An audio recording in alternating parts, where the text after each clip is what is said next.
बिस्मिल्लाहिर्रहमानिर्रहीम। स्टूडेंट्स,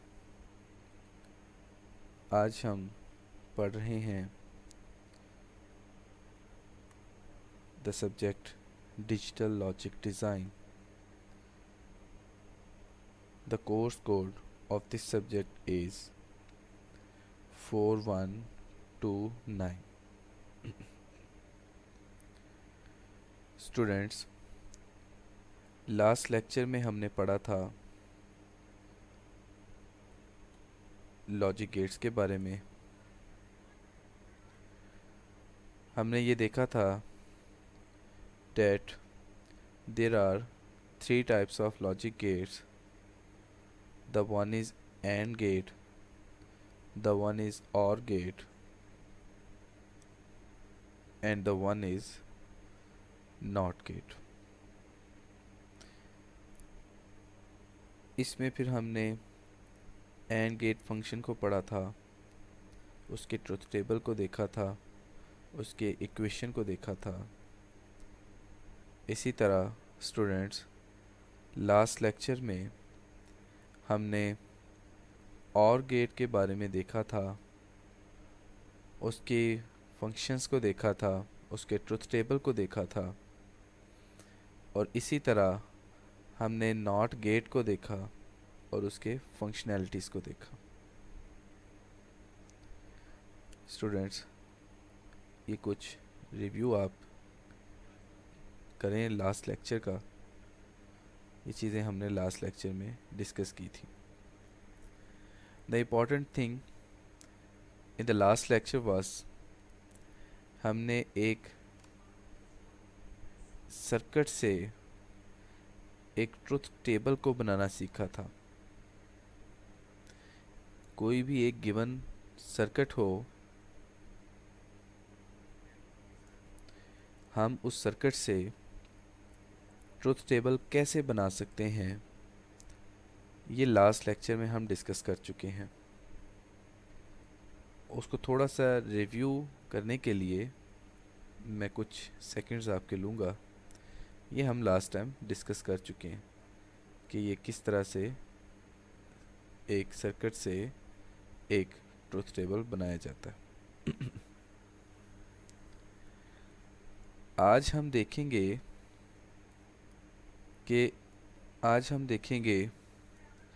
कि एक सर्किट से एक इक्वेशन कैसे बनाई जाती है।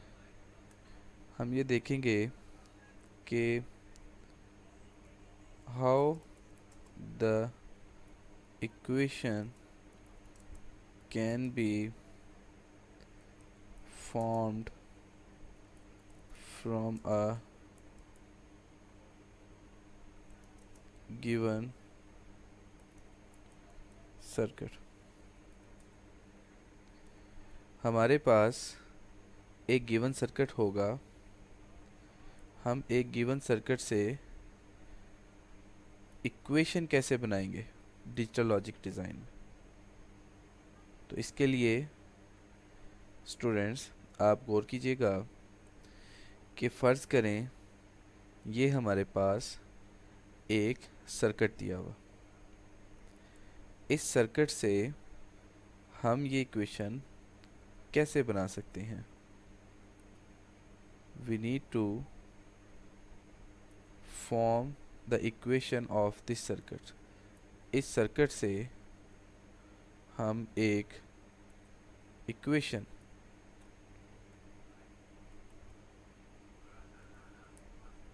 कैसे बनाएंगे। तो सर्किट से इक्वेशन बनाने के लिए सबसे पहले हमें सर्किट से ये ट्रुथ टेबल बनाना आना चाहिए कि सर्किट से ट्रुथ टेबल कैसे बना। सर्किट से ट्रुथ टेबल बनाने के लिए हम लास्ट लेक्चर में काफ़ी कुछ डिस्कस कर चुके हैं। स्टूडेंट्स, अगर आपको सर्किट से टेबल बनाना सीखना है, समझना है, तो आप मेरा इससे पिछला लेक्चर जो है उसको थोड़ा सा रिवाइज कर लें। तो अगर आप लास्ट लेक्चर को रिवाइज कर चुके हैं, आपको लास्ट लेक्चर याद है, तो आपको किसी भी एक सर्किट से ट्रुथ टेबल बनाना आ गया होगा। अब किसी एक सर्किट से इक्वेशन बनाने के लिए हमें सबसे पहले उस सर्किट से ट्रुथ टेबल बनाना होगा और फिर उस ट्रुथ टेबल से हम इक्वेशन बनाएंगे। यानी सर्किट से ट्रुथ टेबल और ट्रुथ टेबल से देन हम इक्वेशन की तरफ जाएंगे। सो सर्किट से ट्रुथ टेबल कैसे बनता है ये तो आपको पता है। अब ट्रुथ टेबल से इक्वेशन कैसे बनानी है, इसके लिए आप ज़रा देखें इसको। स्टूडेंट्स, जब आप एक ट्रुथ टेबल बना चुके हों तो आप उस ट्रुथ टेबल में ये देखें कि किन आउटपुट्स पे सर्किट ऑन फंक्शन परफॉर्म कर रहा है। यानी स्टूडेंट्स, आप ये देखें कि किस कॉम्बिनेशन पे आउटपुट 1 है। तो जिन कॉम्बिनेशन पे आउटपुट 1 है स्टूडेंट्स, आप सबसे पहले उनको हाईलाइट कर लें। स्टूडेंट्स, यहाँ देखें, ये पहला कॉम्बिनेशन है, इसमें आउटपुट क्या है, 0, तो इसको हम कंसीडर नहीं करेंगे। अब स्टूडेंट्स, दूसरे कॉम्बिनेशन को देखें कि अगर A 0 हो, B 0 हो और C 1 हो तो इस सर्किट की आउटपुट 1 होगी। आउटपुट 1 हो गई, हम इस 1 को भी कंसीडर करेंगे। उसके बाद let's come towards the combination 3। Third combination में आप देखें कि if A is 0, B is 1 and C is 0, what will be the output? The output is 0 in this circuit. So if the output is 0 in any combination, so we will ignore this. हम सिर्फ उस output को देखेंगे जिसमें output 1 होगी। So let's come towards the next combination. तो अगर इस गिवन सर्किट में A 0 हो, B 1 हो और C 1 हो, so what will be the output? इस सर्किट में जब ये इनपुट हम अप्लाई करेंगे तो आउटपुट जो है वो 1 आएगा। तो आउटपुट 1 है तो हम इसको कंसीडर करेंगे। So come towards the next state. In the next state, when A is 1 and the B is 0 and the C is 0, अगर हम ये कॉम्बिनेशन इस सर्किट में अप्लाई करें, ठीक है, ये कॉम्बिनेशन इस सर्किट में अप्लाई करें तो हमारे पास आउटपुट 0 आएगा।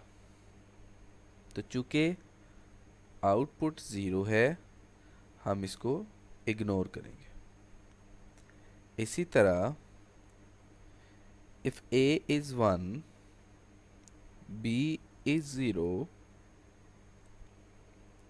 एंड c is 1, अगर हम सर्किट में ये कॉम्बिनेशन अप्लाई करें,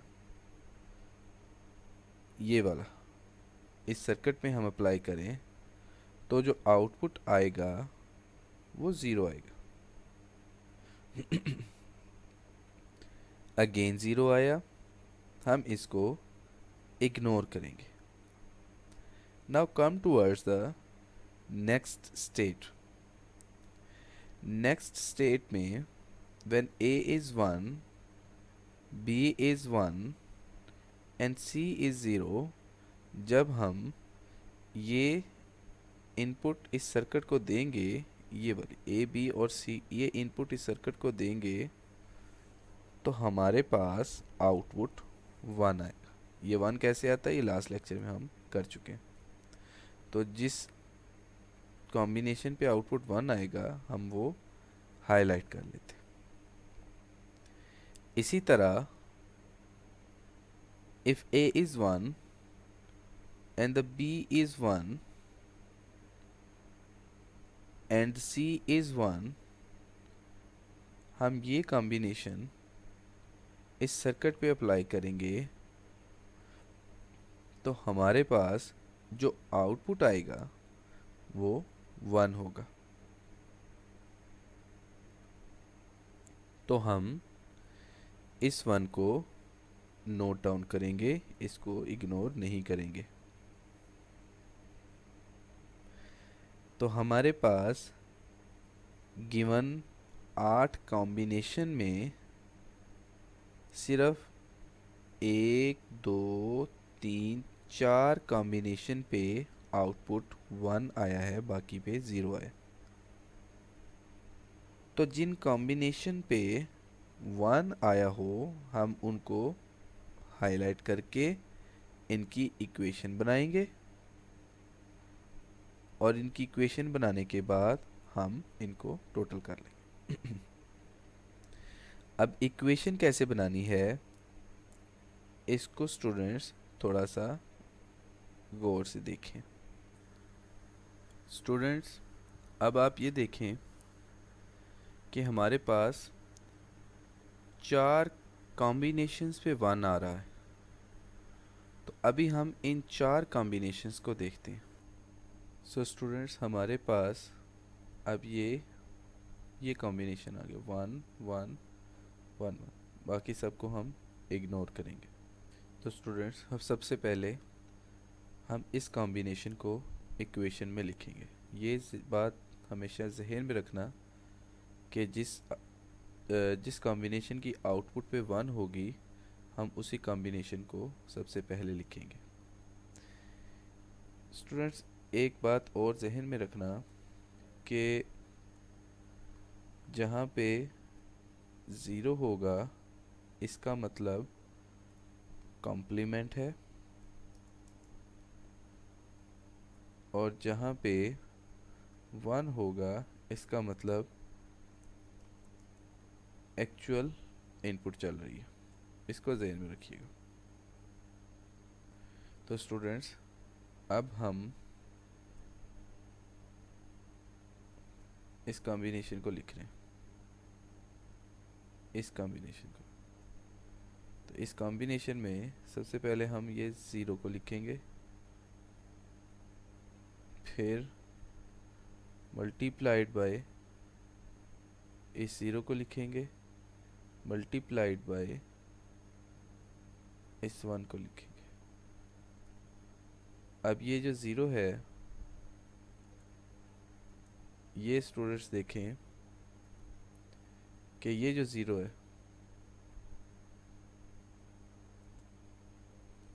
इस 0 का मतलब कॉम्प्लीमेंट होता है। ठीक है स्टूडेंट्स, ये देखिए ये 0 है, 0 का मतलब कॉम्प्लीमेंट है, यानी 0 a का कॉम्प्लीमेंट। तो हम a का कॉम्प्लीमेंट लिखेंगे यहाँ पे। ए का कंप्लीमेंट लिखा, अगेन मल्टीप्लाइड बाय ये बी ज़ीरो, बी की वैल्यू ज़ीरो है तो हम लिखेंगे बी का कंप्लीमेंट, ठीक है। और उसके बाद सी की वैल्यू वन है तो हम सी लिखेंगे। वन का मतलब एक्चुअल होता है ना, तो यहाँ पे सी की वैल्यू वन है तो हम ये सी लिखेंगे। सो स्टूडेंट, जिस आउटपुट पे वैल्यू वन होगी हम उस कॉम्बिनेशन को ऐसे लिखेंगे, this input multiplied by this input multiplied by this input, यानी कि ज़ीरो, यानी ए ज़ीरो है तो complement multiplied by B complement multiplied by C. C complement क्यों नहीं आया, क्योंकि सी की वैल्यू यहाँ पे वन है, तो इस तरह से मैंने इसको लिख दिया। Now come towards the next output. अब हमने ये नेक्स्ट आउटपुट लिखनी है, ये देखिए ये वाली नेक्स्ट आउटपुट में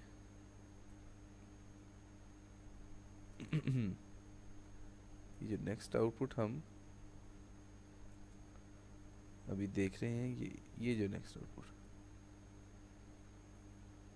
दिस वन तो नेक्स्ट आउटपुट हम कैसे लिखेंगे, same. Now the this multiplied by this multiplied by this,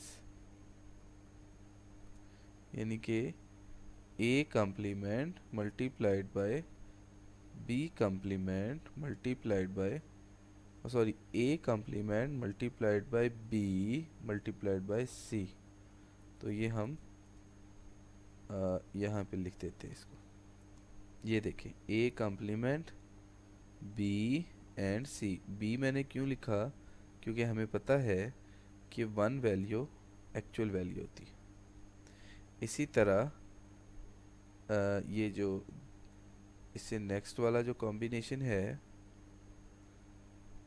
जिस पे वन आया है वो ये वाला कॉम्बिनेशन बनता है।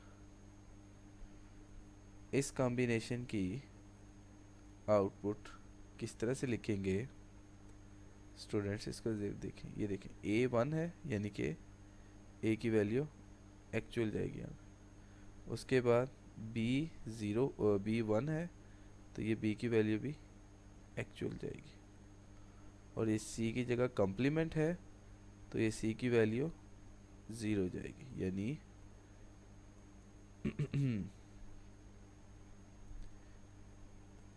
यानी ए बी और सी कॉम्प्लीमेंट। ये स्टूडेंट्स ये देखें ए बी और सी कॉम्प्लीमेंट। इसी पैटर्न को फॉलो करते हुए हम नेक्स्ट कॉम्बिनेशन की तरफ आते हैं। नेक्स्ट कॉम्बिनेशन पे स्टूडेंट्स आप देखें कि ये इसकी value multiplied by this value multiplied by this value. ये देखें ए वन का मतलब एक्चुअल वैल्यू होता है, यानी कि A multiplied by B multiplied by C. ये देखें स्टूडेंट्स, यहाँ पे आप देख सकते हैं कि ए डैश बी डैश सी और ये दूसरा जो कॉम्बिनेशन था वन, इस कॉम्बिनेशन की जो ये देखें ये वाला बनता था। और इसी तरह द सेम, इसी तरह ये देखें इस कॉम्बिनेशन पे हमारे पास ये वाली इक्वेशन टाइप बन रही है, और इसी तरह ये इक्वेशन ये देखें। इस तरह से हमने चार कॉम्बिनेशंस पे आउटपुट वन आई थी, ठीक है। तो ये चार कॉम्बिनेशन जिस पे आउटपुट वन आई है हमने उसको इस तरह प्रोडक्ट में लिख लिया। अब हमें इन सारे प्रोडक्ट्स को सम करना है, यानी हमारे पास जो टोटल इक्वेशन आएगी after this truth table, equation क्या आएगी, ए डैश बी डैश सी, बीच में हम लिखेंगे प्लस, ठीक है, प्लस ए, जैसे कि मैं लिख रहा हूँ, प्लस ए डैश बी सी, ठीक है, फिर क्या है, फिर प्लस, फिर ए बी सी, फिर प्लस, फिर ए बी सी। तो हमारे पास इस एक ट्रुथ टेबल की जो इक्वेशन बनेगी वो बन गई A dash B dash C plus A dash B C plus A B C dash plus A B C. तो इस ट्रुथ टेबल की जो इक्वेशन बनेगी वो ये बन गई A dash B dash C plus ये वाली। तो स्टूडेंट्स इसको ज़रा थोड़ा सा देखिएगा, आप इस चीज़ से वाकिफ़ हो गई हैं कि किसी भी एक ट्रुथ टेबल से हम इक्वेशन कैसे बनाते हैं। सबसे पहले ट्रुथ टेबल की आउटपुट जहाँ पे 1 है उसको आप हाईलाइट कर लें और उसके कॉम्बिनेशंस को इस तरह से प्रोडक्ट में लिख लें और बाद में उन प्रोडक्ट को आपस में ऐड कर दें। तो हम इस तरह से किसी भी एक ट्रुथ टेबल से इक्वेशन बना सकते हैं। तो हमारे पास फाइनल इक्वेशन क्या आई है, ये वाली, A dash B dash C plus A dash B C plus A B C dash plus A B C. अब ये एक लेंथी इक्वेशन है, हम इस इक्वेशन को सॉल्व करके सिंप्लीफाई भी कर सकते हैं।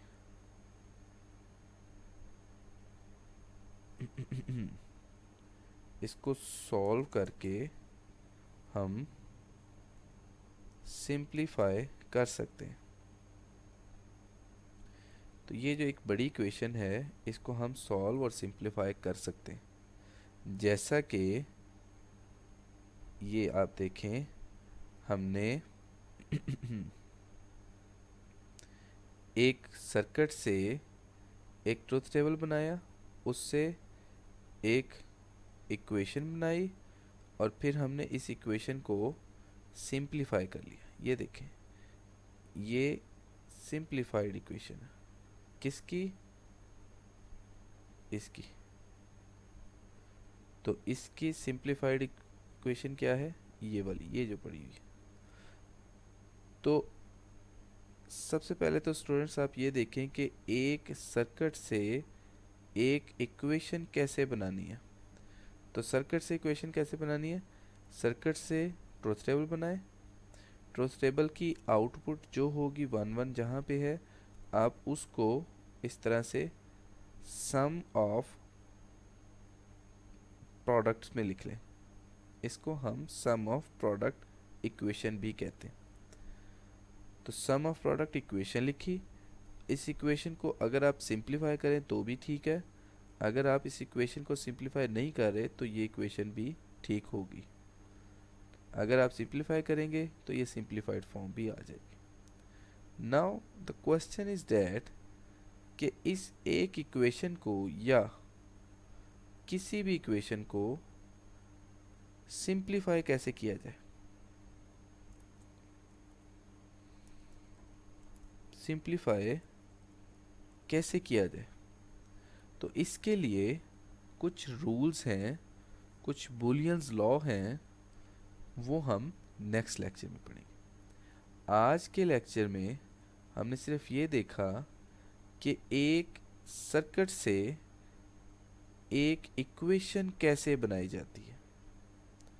एक सर्किट से इक्वेशन बनाने के लिए हम सर्किट से ट्रुथ टेबल बनाते हैं, उसकी आउटपुट पे जहाँ पे 1 1 है उसको हाईलाइट करते हैं और उसको सम ऑफ प्रोडक्ट फॉर्म में लिख देते हैं। This form is called the sum of product form. Sum of product form, तो ये जो इक्वेशन है ये है सम ऑफ प्रोडक्ट फॉर्म। ये जो इक्वेशन है इसको हम कहते हैं sum of product form. This equation is the sum of product form. तो अगर वैसे भी आपको अगर कोई कह दे कि सम ऑफ प्रोडक्ट फॉर्म बनानी है इस एक सर्किट की, तो एक सर्किट की सम ऑफ प्रोडक्ट फॉर्म कैसे बनाएंगे, आप इस तरह से बना देंगे। स्टूडेंट्स, आज के लिए इतना ही, जिसमें हमने पढ़ा कि एक सर्किट से एक सम ऑफ प्रोडक्ट फॉर्म इक्वेशन कैसे बनानी है, आज हमने ये देखा। नेक्स्ट हम देखेंगे कि एक बड़ी इक्वेशन से एक छोटी इक्वेशन, सिंप्लीफाइड इक्वेशन कैसे बनाई जाती है, इसके रूल्स को हम देखेंगे। आज के लिए इतना ही काफ़ी है। नेक्स्ट हम इक्वेशन की रूल्स को देखेंगे कि किन रूल्स से इक्वेशन को सिंप्लीफाई किया जाता है। थैंक यू स्टूडेंट, अल्लाह हाफिज़।